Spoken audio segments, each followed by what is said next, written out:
Okay, here's a problem related to PowerDirector. I've been even recording it with the camera not to influence the playback. If I simply start the playback, then the video will not be fluent, and it also has some horizontal lines from time to time, plus the audio and video will be desynchronized and it's not too fluent. Now it starts to get slower. Okay, and to solve this problem, now it's skipping. To solve this problem, let's just stop it. Go here to Edit, Preferences. Okay, Hardware Acceleration, and uncheck Enable Hardware Decoding. Uncheck that one, close it with OK.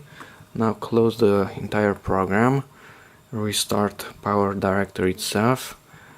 Okay, and this time the playback should be much better and it should not skip. So let's watch it.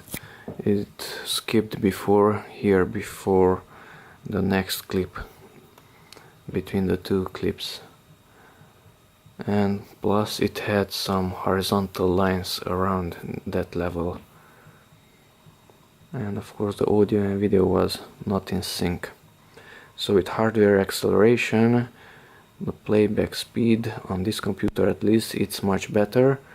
I'm using an older GeForce 9800. I think it has around 10 years, but without hardware acceleration it's working much better in PowerDirector version 16.